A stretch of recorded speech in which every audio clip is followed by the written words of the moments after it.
इकाई है वो है खनिज। खनिज की बात करता है। खनिज निश्चित रासायनिक संयोजन एवं विशिष्ट आंतरिक परमाणविक संरचना वाले ठोस प्राकृतिक पदार्थ को कहा जाता है। कहता है कि खनिज कहेंगे किसको? कहता है कि जिसकी निश्चित रासायनिक संयोजन और विशिष्ट आंतरिक परमाणविक संरचना वाले होते हैं और ठोस पदार्थ को कभी कहा जाता है आपका खनिज। कहता है लगभग 2000 से अधिक खनिज की पहचान की जा चुकी है। भारत में 100 से अधिक खनिज मिलते हैं।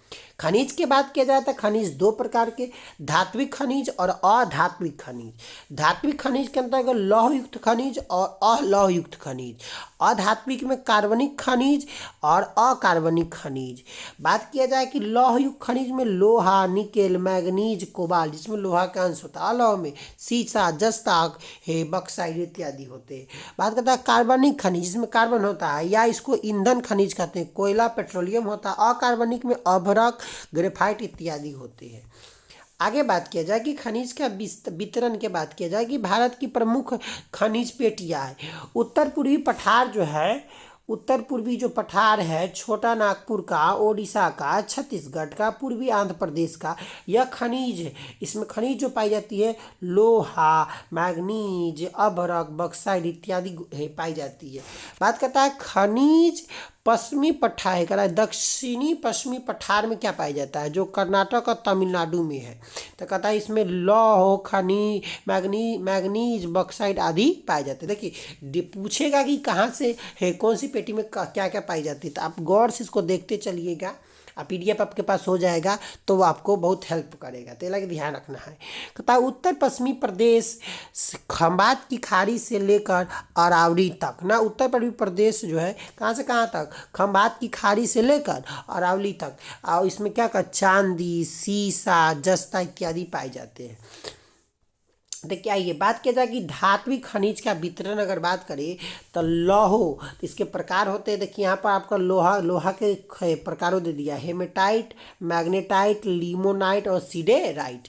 बात करता है कि मैग्नीज अयस्क, इसके जो मैग्नीज अयस्क है ना, मैग्नीज अयस्क को देखेंगे, फिर बक्साइट को, फिर तांबा को। पहले हम इसको देख ले लोहा वाला को।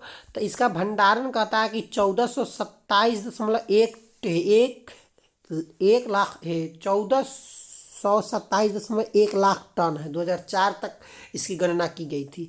इसका वितरण अगर बात की जाए तो कर्नाटक में अकेले 25% है, बल्लारू और सिंदूर में, और छत्तीसगढ़ में 20%, दांतेवाड़ा, दुर्ग और रायपुर और बिलासपुर में। ओडिशा में अकेले 19% है, गुरु महिम सानी में और बादाम पहाड़ आदि में ना। बात करें झारखंड में 15% है, और पूर्वी पश्चिमी सिंहभूमि, पलामू में, धनबाद में आदि में। अन्य राज्य में भी है, महाराष्ट्र में भी और आंध्र प्रदेश और तमिलनाडु में भी देखने को मिलता है। बात करता है मैग्नीज अयस्क का, तो मैग्नीज उत्पादन में भारत का तीसरा स्थान है। कैसा स्थान है? तीसरा। भारत 3rd नंबर पर है मैग्नीज उत्पादन में। इसका उपयोग होता है बैटरी में, पेंट में, कीटनाशक में। भंडार है 1670 लाख टन, 1670 लाख टन। अकेले उड़ीसा लेके बैठा हुआ है आपका 37%। कितना प्रतिशत? 37। सुंदरगढ़ और कहे कालाहारी में विशेषकर यह है। महाराष्ट्र के बात किया जाए तो ये अकेले मैग्नीज को 25% लेके दबा के बैठा हुआ है। नागपुर में फिर इसका है, भंडारा में इसका भंडार है। मध्य प्रदेश के बात की जाए तो 21% है, बालाघाट में है, छिंदवाड़ा में है। बात करता है कि कर्नाटक में, तो कर्नाटक में शिमोगा में और चित्रदुर्ग में है। आंध्र प्रदेश की बात करें तो श्रीकाकुलम में और विशाखापट्टनम में और कुटुर में है ना। अगर बात किया जाए किसका, अब आता है बॉक्साइट का। कहता है यह अलौह धातु है, एल्युमिनियम धातु निकलती है यहाँ से ना, एल्युमिनियम होना चाहिए। इसका उपयोग वायुयान में होता है, विद्युत में होता है, और बर्तन में सफ़ेद सीमेंट बनाने में। इसका अगर बात की जाए भंडारण कितना है तो 3037 मिलियन टन है ना।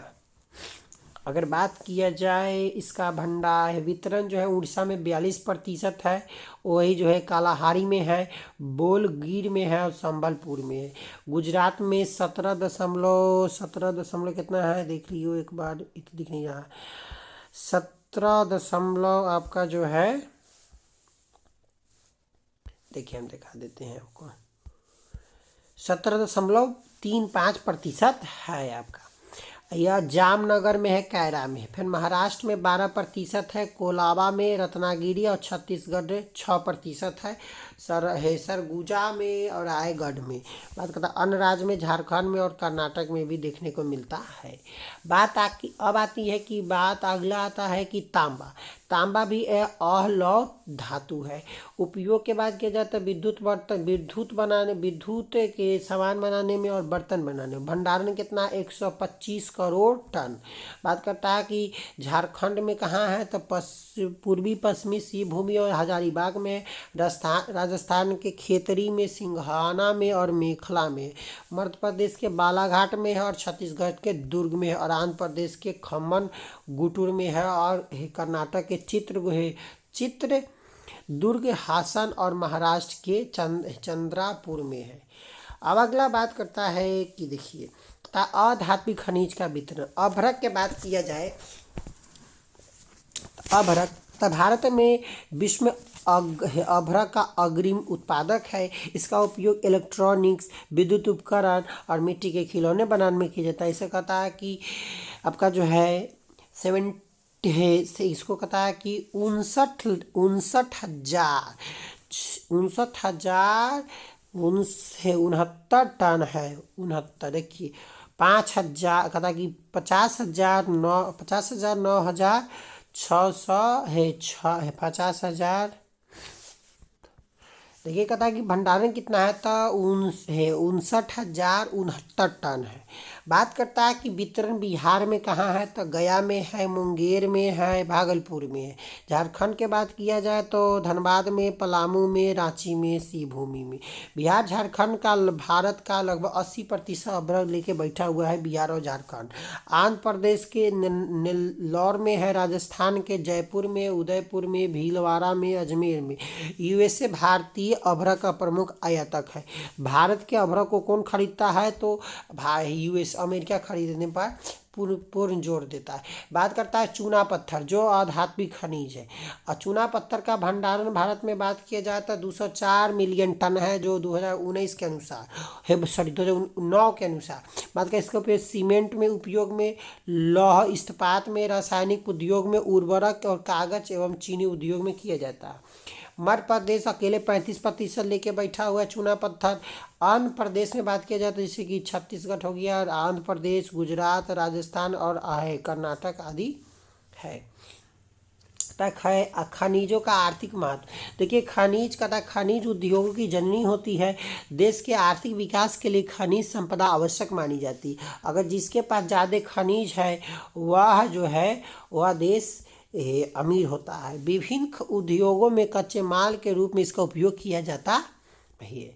कहता है खनिजों का संरक्षण क्यों करें, क्यों हम खनिज को बचाएं। सही बात है कि क्यों बताएं, सवाल तो है, अब जवाब देना है। कहता है कि अनवीकरणीय संसाधन है तथा इसकी मात्रा सीमित है। अभी तो हम समझाएं कि अनवीकरणीय होता है जिसको एक बार यूज करने के बाद दोबारा हम यूज ना कर सके। तो बात वही है कि अगर ख़त्म हो जाए खनिज तो घंटा यूज करिएगा, कुछ नहीं यूज कर पाइए नहीं लगी इसको। कहता है कि ये लगी बचा के यूज करिए ना, ये लगी संरक्षण भी करना जरूरी है। अति दोहन के कारण खनिजों अस्तित्व खतरे में है। कैसे करें, तो कह रहा है कि बताइए संरक्षण कैसे करें। तो कह रहा है खनिजों के दोहन पर नियंत्रण, इनका विवेकपूर्ण उपयोग करें, खनिज के सस्ते संकल्पों की खोज करें, खनिज के संरक्षण के साथ साथ उनके प्रबंधन का पर भी ध्यान देना जरूरी।